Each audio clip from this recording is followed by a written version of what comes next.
네. 오늘 제목은 회개라는 제목입니다. 사실 저희가 지금 사사기를 나가고 있습니다. 그래서 사사기를 우리가 계속 큐티도 우리가 청년부 큐티에 있는 그 사사기 내용을 진행을 하고, 또 우리가 사사기를 계속 배우고 또 공부하고 말씀을 듣고 있는데, 그런데 이 사사기를 들어가면서 저는 꼭 하고 싶었던, 여러분들에게 또 저에게 하고 싶었던 그런 말씀이 있었습니다. 그게 바로 회개에 대한 부분입니다. 사실은 그래서 오늘 본문 상황을 한번 먼저 살펴보게 되면, 이제 입다라는 사사가 등장하기 전, 입다라고 하는 그 사사가 등장하기 전 이스라엘이 어땠는지, 어떤 상황이었는지에 대한 그 이스라엘 상황에 대한 배경 설명, 입다가 어떻게 등장하게 되었는지에 대한 그런 배경 설명이 있는 그런 장면이 오늘 우리가 선택한 본문이라고 할 수 있습니다. 그런데 보면 우리가 사사기 사이클이라고 계속해서 말씀을 드렸지만, 이스라엘 백성들이 하나님 앞에 복을 받고 태평성대 하다가 그리고 다시 하나님과 멀어지게 됩니다. 하나님을 배신하고 우상숭배를 하게 됩니다. 그리고 그 우상숭배 때문에 하나님께서 이스라엘에게 벌을 주시죠. 이방 민족을 통해서 이스라엘 백성들을 전쟁을 통해, 또 압제를 통해, 아니면 약탈을 통해 괴롭게 하십니다. 그럼 그런 아픔과 고통과 절망 가운데 이스라엘은 다시 하나님께 돌아올 수밖에 없습니다. 그리고 하나님 앞에 부르짖습니다. 하나님 도와주세요. 그리고 하나님께서 세우신 그 한 명 사사를 통해서 이스라엘을 구원하시게 되는데, 근데 이게 어떻게 보면 한 번의 이야기가 아니라 이 사사기에 수많은 사사들이 있듯이, 그렇게 수많은 그런 사사들이 세워졌듯이, 그렇게 수많은 죄악들과 또 그 매번 그만큼의 구원이, 이스라엘을 향한 하나님의 구원이 있었다라는 것입니다. 그래서 매번 같은 이야기 같지만, 근데 그 가운데 다른 점이 있다고 말씀을 드렸습니다. 어떤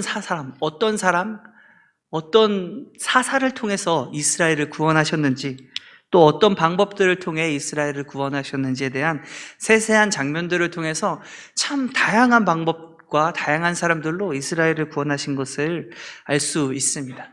그래서 마치 그냥 동심원, 계속 원인 것 같은 그런 사사기의 이야기들이 사실은 나선형이라는 입체감을 가지고 있다는 것을 말씀을 드리고 싶은데, 그런데 그 가운데, 그런 전체적인 큰 이야기의 흐름 가운데 오늘 잠깐 빠져나와서, 잠깐 그 이스라엘이 그렇게 하나님을 배신하고 그렇게 우상숭배를 했음에도 불구하고 하나님이 왜 이스라엘을 그렇게 끝까지 포기하지 않으시고 이스라엘을 그 매번 구하실 때마다 구원하셨는지를 이야기를 하고 싶습니다.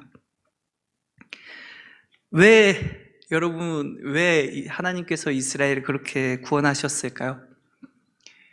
도대체 무슨 이유 때문에? 사실은 오늘 사사기 10장 1절부터 우리가 읽게 되면, 이스라엘을 공격하고 또 이스라엘과 싸우고 이스라엘과 어떻게 다툼을 하고 이스라엘을 힘겹게 했던 수많은 이방 민족들을 열거하고 있습니다. 그러면서 그때마다 하나님이 구원하셨다는 것을 알고 있는데, 그런데 오늘 본문을 보면 이스라엘은 어떤 상황이었는지를 또 한번 오늘 이야기를 하고 있는데, 그런데 오늘 말씀은 조금은 다른 것 같습니다. 분명히 사사기 사이클에서는 하나님께서 이스라엘을 끝까지 구원하셨는데, 오늘 말씀을 보면, 오늘 우리가 읽었던 말씀 13절을 보면 이렇게 이야기를 하고 계십니다. 너희가 나를 버리고 다른 신들을 섬기니 그러므로 내가 다시는 너희를 구원하지 아니하리라. 얼마나 청천벽력 같은 소리일까요? 저도 가끔씩 하나님이 정말 나를 구원하시지 않으시면 어떻게 하지라는 그런 두려움이 쌓였던 적이 있습니다. 그런데 이런 저는 막연한 생각 가운데 두려움을 가졌지만, 지금 이스라엘 백성을 향해서 하나님이 말씀하셨습니다. 직접 내가 너희를 다시는 구원하지 아니하리라. 여러분, 이게 얼마나 절망스러운 일일까요? 매번 그렇게 하나님 앞에 찾아가서 그렇게 구원을 받았는데, 근데 이번에도 우리가 죄를 지었지만, 이번에도 정말 죄송한 마음에, 그러면서 우리가 정말 큰 죄를 지었구나라고 그 절망스러운 마음에 다시 한번 이스라엘 백성이 하나님 앞에 나아가서 부르짖습니다. 하나님 도와주세요. 근데 하나님이 이렇게 말씀하시는 겁니다. 아니, 나는 너네를 구원하지 않을 거야. 이제 다시는 너와 상관하지 않겠다라는 그런 청천벽력 같은 너무나 무서운 소리를 이스라엘 백성들이 듣게 된다라는 것입니다. 그런데 이스라엘 백성들이 그 이야기를 듣고 어떻게 반응을 하나요? 사실 15절에 보면 이스라엘 백성이 했던 말은 하나님 죄송합니다 라는 말입니다. 결국에 하나님이 하시는 말씀과 하나님이 이렇게 말씀하시는 것들이 타당합니다. 하나님이 충분히 그렇게 하실 수 있습니다. 하나님 뜻대로 하시옵소서라는 그런 고백을 하면서, 근데 마지막에 끝말을 덧붙입니다. 그렇지만 하나님 원하옵건대 우리를 이 아픔 가운데, 이 고난 가운데 건져 주시옵소서 다시 부르짖습니다. 그리고 그 뒤에 진행되는 18절까지의 내용을 바라보면 이스라엘 백성들이 이제 진짜로 그렇게 회개를 하고 그렇게 회심을 하고 그 우상들을 자기네들의 삶 가운데 제하여 버렸다라고 이야기를 합니다. 정말로 하나님께서 원하시지 않는 그 모든 것들을 철저하게 제했다라는 것입니다. 더 이상 그 삶 가운데 바알 같은 그런 이방신들이 껴있지 않았다라는 것입니다. 오직 하나님께 다시 돌아왔다라는 것을 이야기를 하고 있습니다. 그런데 보통 이렇게 정말로 하나님 앞에 돌아오게 된다면 하나님께서는 구원을 하셨습니다. 이전의 사사기 이야기들을 통해서. 그런데 오늘 보면 애매한 말을 하고 계십니다. 어떻게 이야기하시냐면 오늘 16절 말씀을 한번 읽어보겠습니다. 자기 가운데서 이방신들을 제하여 버리고 여호와를 섬김에 이스라엘 백성들을 이렇게 섬겼습니다. 그런데 그런 이스라엘 백성들을 보고 하나님께서 이렇게 생각하십니다. 여호와께서 이스라엘의 곤고로 말미암아 마음에 근심하시니라. 여기서 근심하셨다라는 것은 유감스럽게 생각했다라는 것입니다. 그 이스라엘이 당하고 있는 본인들의 그 우상숭배를 죄를 지어서 하나님께 벌을 받아 심판을 받아 그렇게 고난을 받고 있는 그 이스라엘 백성들, 그래서 하나님 앞에 나와서 하나님 우리를 도와주세요, 하나님 제발 도와주세요 라고 하셨는데 하나님께서 이제는 구원하지 않는다라고 선포를 해버리셨습니다. 근데 그 이야기를 듣고도 이스라엘 백성들은 간구하고 돌아가고 하나님께 도움을 구할 때가 하나님밖에 없었다라는 것입니다. 그래서 이렇게 원하옵건대 우리를 구하옵소서라고 고백을 하고 있습니다. 그런데 하나님께서 보통 같으면 정말로 성경에서도 이제 이스라엘이 돌아왔다, 하나님께 온전히 돌아왔다라고 말을 하고 있는데, 그런데 그런 이스라엘 백성들을 보고 하나님께서 그냥 구원하시겠다 다시 생각을 돌이키시고 하나님이 다시 이스라엘을 바로 일으키시는 것이 아니라 뭔가 이상합니다. 그냥 유감스럽게 생각하셨다라고 하고 끝나고 있습니다. 배경 설명이. 하나님께서 이스라엘을 어떻게 생각하셨는지, 그런 어떻게 보면 너무나 절망적인 상황이 오늘의 배경이 됩니다. 하나님께마저도 버림받은 이스라엘을 그리고 있다라는 것입니다. 그 어느 곳에서도 오늘 이스라엘 배경 가운데 하나님이 이스라엘을 구원하시겠다 말씀하시지 않으셨다라는 것입니다. 그러면 어떻게 될까요? 그 뒤의 이야기가 어떻게 진행이 될까요? 궁금하시면 성경을 읽어보시면 좋겠습니다. 제가 여기서 말씀을 드리면 재미가 없으니까요. 그런데 오늘 하고 싶은 말씀은 아까 말했듯이 조금 곁다리로 나아갔으면 좋겠다라는 것입니다. 이스라엘이 결국에는 하나님 앞에 돌아왔다라는 거죠. 하나님께서 구원을 선포하시지도 않으셨고, 또 하나님께서 내가 다시는 너희를 구원하시지 않겠다 라고 말씀하셨는데도 불구하고 이상하게도 이스라엘 백성들, 그렇게 하나님을 배신했던, 그렇게 하나님과 멀어져서 우상숭배를 했던 이스라엘이 우상을 제하고 하나님께 돌아왔다라고 오늘 본문 성경이 이야기를 하고 있습니다. 여러분, 회개가 뭐라고 생각하시나요? 오늘 말씀 제목이 회개인데 회개가 뭐라고 생각하십니까? 조금 더 구체적으로 회개를 통해서 우리는 무엇을 얻고 있습니까? 우리가 회개라는 것들을 너무나 잘 알고 있습니다.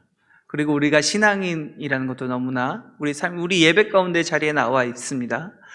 그런데 우리가 구원받은 하나님의 자녀로서, 구원받은 성도로서 여러분, 우리가 전에도 말씀을 드렸지만 우리는 뭘 누리고 살아가고 있을까요? 우리가 누리고 살아가는 하나님께서 우리에게 주신 그 은혜가 도대체 무엇일까요?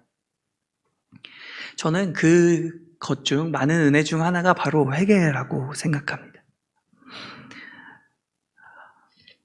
왜 회개가 은혜인지, 왜 회개할 수 있는 것이 우리가 구원을 누리는 삶인지를 우리가 이 시간 한번 생각해 봤으면 좋겠습니다. 우리가 잠깐 회개를 한번 돌이켜 보면, 회개는 죄를 돌이키고 다시 하나님께 우리 앞에서 우리 찬양했던 것처럼 여호와께 돌아가는 게 바로 회개인 것을 알고 있는데, 근데 그렇게 여호와께 돌아가는 것이 어떤 유익이 있는지는 사실은 많은 유익이 있겠죠. 근데 왜 그게 여호와께 돌아가는 것이 우리가 받은 그 큰 구원의 은혜를 누리는 것이냐라고 생각을 해봤을 때, 이 이야기는 하나님께서 끝까지 왜 이스라엘을 구원하셨는지에 대한 이야기와 연결이 됩니다. 의문점이 들죠. 여러분, 우리 너무나 알고 있는 그 양치기 소년 이야기가 있죠. 양치기 소년이 처음에 늑대가 나타났다 거짓말을 합니다. 근데 사람들이 다 믿어요. 그래서 막 늑대를 잡으려고 사람들이 막 몰려 나왔는데 늑대가 있었나요? 아니었습니다. 거짓말이었죠. 근데 그 믿음을 배신한 겁니다. 근데 그게 한두 번 계속 반복되다 보니 실제로 늑대가 나타났을 때 아무도 그 양치기 소년의 말을 믿어주고 또 신뢰하지 않았다라는 것입니다. 그런데 우리가 하는 그 매번의 그 회개, 아니면 우리가 하나님께 드리는 그 고백들, 우리의 삶들이 왜 양치기 소년 같은 삶을 살지 않나라는 걸 생각해 봤으면 좋겠습니다.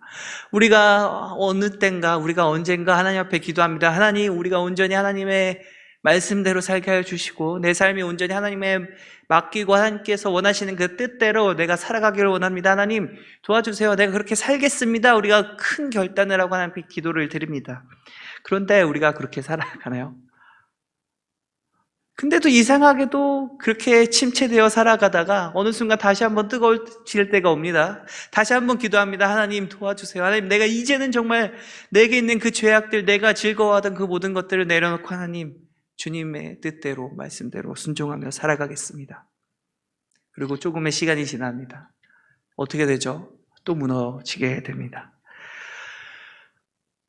당장 우리의 삶만 봐도 그렇게 하나님께 항상 우리가 했던 그 약속들을 지키지 못하게 되는 모습들과, 그리고 이스라엘 그 역사만 바라봐도 사이클이라고 할 만큼 하나님을 배신하고 돌아오고 배신하고 돌아오고 하는 그런 역사가 이스라엘 역사 가운데 오늘 성경을 통해 우리가 알 수 있도록 해주고 있습니다. 우리는 왜 그럴까요? 중요한 것은 우리에게 안에 있는 그 죄성이 남아 있다라는 것입니다. 우리가 아담의 그 타락, 불순종, 선악과를 따먹은 그 불순종으로 인해서 그 죄성, 하나님께서 만드신 모습과 다르게 우리가 변질되었다라는 것입니다. 우리가 오염되었다라는 것입니다. 우리가 하나님과 멀어지고 하나님과 적대되고 하나님께서 원하시지 않는 일들을 하는 것을 우리가 이제는 즐거워하게 된 상태가 된 것입니다. 우리가 죄를 좋아하게 된 상태가 되어버렸다라는 것입니다. 그게 죄인입니다. 그게 죄인의 모습이고, 하나님 그런 모습들을 보면서 하나님 분명히 말씀하시죠. 반드시 죽으리라. 그 선포가, 그런 심판이, 그런 절망이 우리에게 닥쳐오게 되었던 것입니다. 그런데 우리에겐 희망이 있죠. 우리를 구원하신 그 예수님, 이제 우리를 회복시키셨습니다. 이제는 더 이상 하나님과 멀어지는 것, 하나님이 싫어하시는 그것들과 멀어져서 더 이상 우리가 죄를 짓는 것을 좋아하지 않는 것입니다. 더 이상 우리가 죄 짓고 하나님과 멀어지는 것을 좋아하고 기뻐하지 않는 것들이 바로 우리 구원받은 사람으로서 또 하나님의 자녀로서 또 성도의 모습이 바람직한 모습일 것입니다. 그런데 우리는 아직은 그런 모습이 완성되지는 않았습니다. 언젠가 하나님께서 우리를 구원하셨기에 우리는 정말로 우리와 죄와 아무 상관없는 삶을 살아가게 되겠지만, 그런데 이 땅에서의 우리의 삶은 계속 우리 안에 남아있는 그 죄성과 싸워가는 시간을 가지게 됩니다. 그래서 아직은 우리가 죄를 짓는 것이 즐겁고 행복하고 기쁠 수밖에 없다라는 것입니다. 그런데 하나님께서 그걸 모르셨을까요? 하나님께서 이스라엘 백성들을 택하셨을 때 그것을 모르셨을까요? 그래서 이 이스라엘 백성들에게, 우리에게는 예수님을 통해서, 예수님께서 우리를 구원자 되심, 예수님께서 이 땅에 직접 오셔서 우리에게 행하신 그 일들을 통해 우리에게는 그 예수님을 통해 더 이상 죄에 무너지지 않고 죄를 기뻐하지 않는 삶을, 그리고 점점 더 예수님을 닮아가고 하나님과 가까워지는 삶을 살 수 있는데, 그런데 아직 이 구약시대의 이스라엘 백성들에게는 예수님이 오시지 않은 시대입니다. 그런데 하나님께서 이 이스라엘 백성들에게 그 하나의 특별한 약속을 해주셨습니다. 그것이 바로 언약입니다. 우리가 신명기를 살펴보면 신명기 30장 또 29장의 언약들이 나옵니다. 하나님께서 이스라엘 백성들에게 무엇을 약속해 주셨는지 이야기를 하고 있습니다. 그리고 그 언약들을 통해서 그 이후에 있는 모든 일들, 예수님께서 오시고 그리고 오시고 난 이후에도 이 하나님께서 말씀하신 그 언약들이 계속해서 유지가 되어 가고, 또 그 언약들을 통해서 성경의 모든 이야기들과 그 언약들을 통해서 하나님께서 그 언약을 기준으로 이스라엘 백성들을 대하고 계시는 것입니다. 하나님께서 하나님 마음대로 다 하실 수 있겠지만 하나님께서 되게 신실하신 하나님이시기 때문에 하나님께서 이스라엘 백성들과 약속하신 대로 움직이셨다라는 것입니다. 그럼 어떤 약속을 해주셨을까요? 하나님께서 이렇게 말씀을 해주셨습니다. 쉽게 짧게 이야기를 말씀을 드리자면, 이스라엘 백성들 그 가나안 땅을 정복하고 나서 가나안에 있는 그 우상들과 하나님께서 싫어하신 그 우상 숭배, 그리고 하나님께서 원하시지 않는 그런 하지 말라고 한 일을 하게 되면 하나님께서 분명히 너희들이 고통받고 저주를 받고 심판받을 것이다, 분명히 말씀을 경고를 하십니다. 그런데 참 감사하게도 어찌 보면 너무나 하나님께서 이스라엘 백성들이 그렇게 하지 못할 거라 아셨기에 은혜의 방편을 두십니다. 그런데 너네가 다시 여호와께 돌아오면, 다시 내 말에 순종하고 하나님께서 명령하신 그 말씀 가운데 온전히 살아가게 된다면 내가 너희를 구원하겠다, 하나님이 말씀하십니다.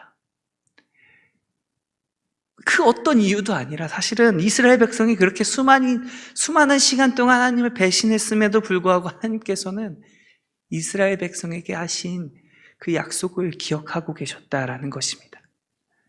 그렇기에 온전히 주님 앞에 나오고 회개하고 돌아온 그 이스라엘 백성들을 하나님께서는 포기하지 않으시고 버리지 않으시고 구원하셨다라는 것입니다. 그런데 그 사랑이 결국엔 예수님의 오심을 통해서 완성이 되고, 하나님의 그 이스라엘 백성들을 향한, 또 이 세상 우리들을 향한 그 사랑이 예수님을 통해서 이 세상에 증거되었다라는 것입니다. 그러면 우리가 아까 말한 그 회개, 여러분, 우리 회개는 그러면 어떤 의미일까요? 우리가 회개해야만 구원을 받을 수 있는 걸까요? 지금까지 이야기를 보면 우리에게 분명히 회개가 있어야 되는데, 그럼 우리 회개를 하지 않으면 우리는 어떻게 되는 건지, 그리고 우리가 구원을 받으려면 회개가 필요한 건지에 대한 의문점과 또 혼란할 수 있는 부분들이 생기게 됩니다. 그런데 분명히 말씀드리고 싶은 것은 뭐냐면, 여러분, 회개가 우리에게 구원을 주지는 않습니다. 여러분, 우리가 회개한다고 우리가 구원받는다는 게 아니라는 것입니다.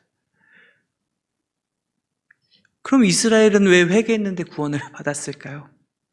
그것은 아까도 말씀드렸다시피 하나님께서 그렇게 구원하시겠다 약속하셨기 때문입니다. 사실 우리 인간이 하나님 앞에 나아가고 하나님의 말씀에 순종하고 하나님과 가까이 있는 것이 당연한 일입니다. 하나님께서 우리를 그렇게 지으셨고 우리가 지어진 목적이 하나님을 찬양하고 하나님께 영광 돌리고 하나님의 그 피조물로서 살아가는 것이, 하나님께 원하시는 대로 살아가는 것이 우리가 갖춰야 할 당연하고 마땅한 일입니다. 그런데 여러분, 우리가 그 일을 한다고 해서 우리가 구원을 받는다는 것은 아니라는 뜻입니다. 우리가 그렇게 하는 것은 당연하게 그게 우리의 어떤 공로나 우리의 행위가, 그래서 우리가 그렇게 살아가는 것이 우리의 어떤 의가 될 수 없다라는 것입니다. 그런데 하나님께서 그렇게 살아가면 구원하시겠다 약속하셨습니다.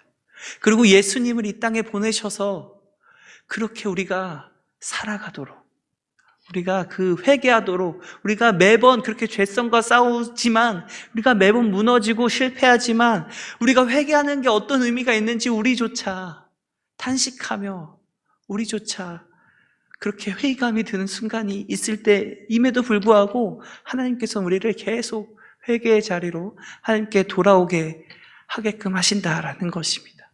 그럼 회개는 도대체 뭘까요? 왜 회개가 구원받은 사람으로서의 어떻게 보면 은혜고 우리를 구원을 누리는 방법 중에 하나일까요? 그것은 바로, 회개는 이방인들이나 아니면 죄인들이나 아니면 구원받지 못한 그런 사람들이 하는 것이 아니라 언약 백성인 이스라엘 사람들만이 할 수 있는 은혜였고요. 또 회개란 구원받은 우리 성도들, 여러분 우리만이, 구원받은 사람들만이 할 수 있는 것이 회개라는 것입니다. 여러분, 돌아갈 곳이 없는데 우리가 어디로 돌아갈 게 있습니까? 여러분, 전쟁으로 예를 들면 막 고향을 잃은 사람, 아니면 막 수물로 인해 고향이 묻힌 사람들이 고향에 돌아갈 수 있나요? 아니면 이산가족처럼 지금 이렇게 분단되어 있는, 그렇게 막혀진 길 사이에 다시 우리가 북한으로 갈 수 있는, 합법적으로 갈 수 있는 방법이 있을까요? 없을 것입니다. 근데 그거와 마찬가지로 여러분, 우리가 회개하는 것은 우리의 돌아갈 곳이 있다라는 것입니다. 우리가 회개할 수 있다라는 것은 하나님께서 길을 열어주셔서 하나님이 우리가 회개하게 하시고 다시 한번 하나님께 나올 수 있게 해주신 것이기 때문에 우리가 돌아갈 수 있다라는 것입니다. 회개할 수 있는 것이 얼마나 큰 은혜인지를, 내가 회개하는 게 어떤 의미가 있을까라는 생각이 들 때도 있지만 그럼에도 불구하고 우리는 다시 한번 나아가야 합니다. 하나님께서 그것을 원하시기 때문에, 하나님께서 우리를 구원하셨기 때문에 우리는 조금씩이라도, 조금씩이라도 매번 쓰러지지만 포기하지 않고 하나님 앞에 나아가야 한다라는 것입니다. 그럼 회개를 통해 얻을 수 있는 것은 뭘까요? 아까 말했듯이 우리가 회개를 통해 구원을 얻을 수는 없다는 것을 말씀드렸습니다. 그렇다면 회개를 통해 우리가 얻을 수 있는 것은 하나님의 사랑이라는 것입니다. 우리의 삶에 누군가 혼자 있는 것만 같은 그런 상황 가운데 예수님이 계시다라는 것입니다. 우리 혼자 있는 것만 상황 같은 우리의 사회 가운데 우리가 그냥 덩그러니 고독하게, 아니면 버려져 있는 것만 같은 그런 상황 가운데 우리가 돌아갈 곳이 있다라는 것입니다. 우리의 삶이 여기서 끝나는 것이 아니라 내 삶이, 내 상황이, 내 문제들, 수많은 어려움들이 있겠지만 하나님께서 말씀하십니다. 회개하라, 나아오라라는 것입니다. 어떤 문제가 있든지 나아오라, 제발 좀 나와 라는 그런 말씀이 우리에게 있다라는 것입니다. 그러면 여러분 어떻게 되나요? 우리가 하나님 앞에 나아갔을 때, 하나님 앞에 순종했을 때, 하나님 뜻대로 살아갈 때 하나님께서 어떻게 약속을 해주셨나요? 이스라엘 백성들에게 하셨던 그 언약이 여러분 우리에게도 지금 삶을 살아가고 있는 우리에게도 적용이 되고 있다라는 것입니다. 아까 말씀드렸다시피 주님 앞에 나아갔을 때 우리에게는 어떤 것이 있다고 하나님께서 약속하셨나요? 하나님께서 반드시 구원하시겠다. 참 이상한 말이죠. 회개를 통해 구원을 얻을 수 없는데요, 또 회개를 통해 구원을 얻을 수 있다라는 것입니다. 참 아이러니한 말이고 역설적인 말인데, 신학을 하다 보면 이런 상황을 할 때가 참 많이 겪게 되는데, 그래서 더 하나님이 신비롭고 하나님께서 엄청나신 분이라는 것 사실을 경험하게 되는 것 같습니다. 우리가 회개할 수 있는 것, 우리가 언약 백성이기에, 우리가 회개할 수 있는 것, 우리가 구원받은 성도이기에 회개할 수 있다라는 것인데, 그 회개가요, 우리가 하나님 앞에 나아가서 하나님께서 주신 그 수많은 은혜를 누리게 하기 때문에 그 회개가 우리에게 구원을 누릴 수 있는 큰 방편 중에 하나라고 할 수 있다라는 것입니다. 그래서 이 시간 우리가 기도할 텐데, 우리가 한 가지 기도할 제목은, 우리가 이 시간 정말로 회개할 수 있게 하여 주시옵소서. 이스라엘 백성들이 그렇게 하나님 앞에 돌아왔다라고 선포했던 그 말씀은 단지 그냥 말뿐인 회개가 아니었다라는 것입니다. 실제로 그 삶 가운데 우상을 제하고 내가 선포했던 그런 일시적일지는 몰라도 그 순간만큼은 온전히 하나님 앞에 돌아왔다라는 것입니다. 그럼 우리에게도 이 시간 온전히 하나님 앞에 돌아가는 시간이 되기를 간절히 소원합니다. 그리고 그렇게 돌아가서 우리의 삶 가운데 주님이 주시는 그 은혜를 누리며 살아가는 우리 청년부가 되기를 간절히 소원합니다. 시간